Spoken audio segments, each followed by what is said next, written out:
Bharatiya Janata party किसी का appeasement नहीं करती है। Justice to all, appeasement of none, न्याय सभी को, तुष्टीकरण किसी का नहीं। हम तो एक विचारधारा के आधार पर काम करने वाले लोग हैं, हम कुछ कार्यक्रमों के आधार पर काम करने वाले लोग हैं।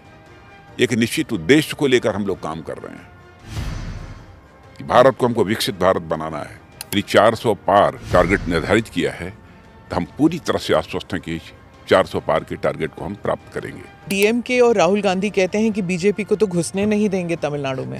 रिजल्ट आने दीजिए, पता चल जाएगा।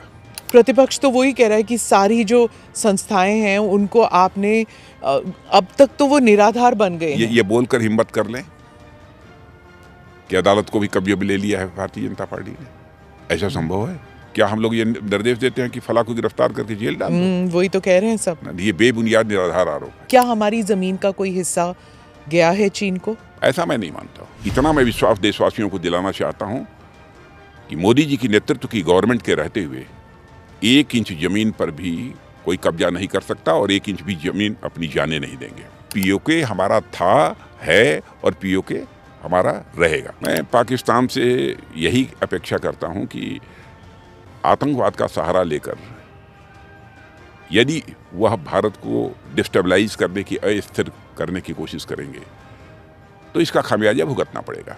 यदि पाकिस्तान को लगता है कि वह आतंकवाद पर काबू पाने में असमर्थ हैं, नहीं कर सकते हैं, तो पड़ोसी देश भारत है, उसका भी सहयोग प्राप्त करना चाहते हो तो भारत का सहयोग प्राप्त करें। कुछ लोग अभी भी जानते नहीं हैं कि क्या हुआ था, और वो है इमरजेंसी का किस्सा। जिन लोगों ने तानाशाही इम्पोज की इमरजेंसी के माध्यम से, वो लोग हम लोगों पर तानाशाह होने का आरोप लगाते हैं। आपकी माँ का निधन हुआ, ब्रेन हैमरेज हो गया था, तो 27 दिन हॉस्पिटल में रही, डेथ हो गई, लेकिन मैं आ नहीं सका उसमें। मेरी रिहाई नहीं हुई, मुझे पेरोल भी नहीं दिया गया। क्रियाकर्म के लिए आपको बिल्कुल पेरोल नहीं दिया गया। वो लोग हम लोगों के ऊपर तानाशाही का आरोप लगाते हैं। कल्पना करिए, आप मिल नहीं सके। 27 दिन तक हॉस्पिटल में थी ब्रेन हेमरेज होने के बाद, माता आनंदबाई हॉस्पिटल वाराणसी में, फिर भी नहीं दिया। जब उरी की घटना हुई थी, थोड़ा सा मुझे वेदना भी, थोड़ा क्या मैंने वेदना भी हुई थी और साथ ही साथ आक्रोश भी पैदा हुआ था।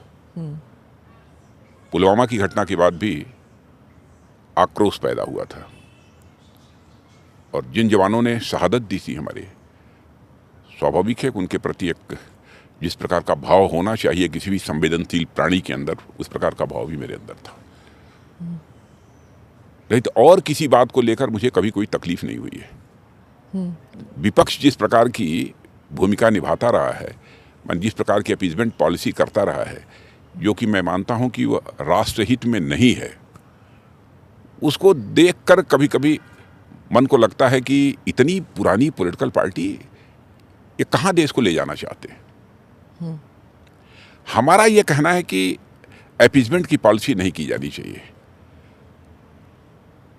पॉलिटिक्स नहीं की जानी चाहिए। पॉलिटिक्स यदि की जानी चाहिए तो जस्टिस और ह्यूमैनिटी की, न्याय और मानवता की जानी चाहिए।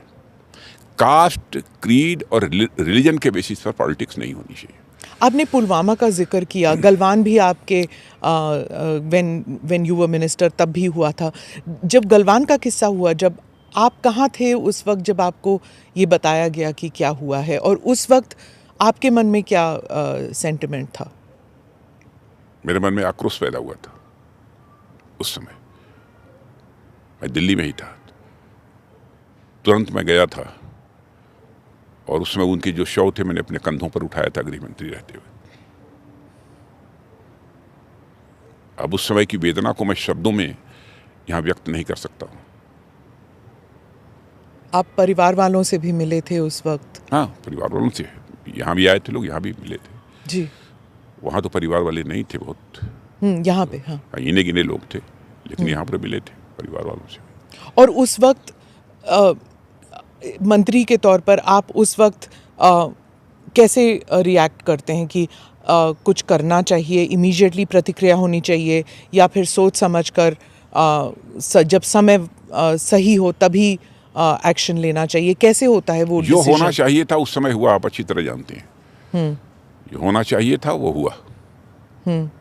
जब आप गृह मंत्री थे चीन ने डोकलाम का वो किस्सा हुआ था, ट्रेड वॉर, व्यापार युद्ध के कगार पर हम आ गए थे, उस वक्त की बात बताइए। देखिए, यदि कहीं पर हमारा कोई पड़ोसी देश युद्ध की स्थिति पैदा करता है तो स्वाभाविक है हमारे लिए कि उसके मुकाबले की तैयारी करना, और उस समय हम लोगों ने तैयारी की थी। लेकिन चाहे कोई भी हमारा पड़ोसी देश हो, सभी पड़ोसी देशों के साथ हम अपने रिश्ते अच्छे बनाकर रखना चाहते हैं। जी, पर आपने ये भी कहा था कि क्योंकि मैं मानता हूं कि जैसा अटल जी कहा करते थे कि हमें बराबर इस बात को ध्यान में रखना चाहिए कि जिंदगी में दोस्त तो बदल सकते हैं लेकिन पड़ोसी कभी नहीं बदलते। जी, लेकिन आपने ये भी कहा था कि मुंह तोड़ जवाब देंगे अगर किसी ने हमारी ज़मीन का कोई हिस्सा लिया। क्या हमारी ज़मीन का कोई हिस्सा गया है चीन को? ऐसा मैं नहीं मानता। जी, ऐसा नहीं मानता। हाँ, इस समय दोनों चाइना और भारत के बीच में कमांडर्स लेवल पर बातचीत चल रही है। जी, कुछ इश्यूज हैं, कुछ इश्यूज 2013 के भी हैं जिनको कि रिजॉल्व करने की आवश्यकता है, और वो ठीक तरीके से भी बातचीत चल रही है। बातचीत का सिलसिला टूटा नहीं है, और मैं तो यही उम्मीद करता हूं कि बातचीत के द्वारा इसका कोई न कोई समाधान निकलेगा। तो समाधान कब तक और बातचीत कितने और दौर? देखिए, जब बातचीत चलती है दो देशों के बीच तो उसकी कोई समय सीमा निर्धारित नहीं की जा सकती है कि कब तक इसके परिणाम आएंगे। जी, लेकिन इसी विश्वास के साथ बातचीत वो भी कर रहे हैं, इसी विश्वास के साथ हम भी बातचीत कर रहे हैं कि इसका समाधान निकलेगा। ट्रस्ट डेफिसिट कितना है, इन द सेंस कि क्या हम उन पर विश्वास कर सकते हैं? एक होता है ट्रस्ट एंड वेरीफाई वाली बात होती है। क्या हम कभी भी चीन पर विश्वास कर सकते हैं? जिन मुद्दों पर बातचीत हो रही है, जी, यदि इस पर वह सहमत होते हैं तो मैं समझता हूं फिर तो अविश्वास करने का कोई कारण नहीं है।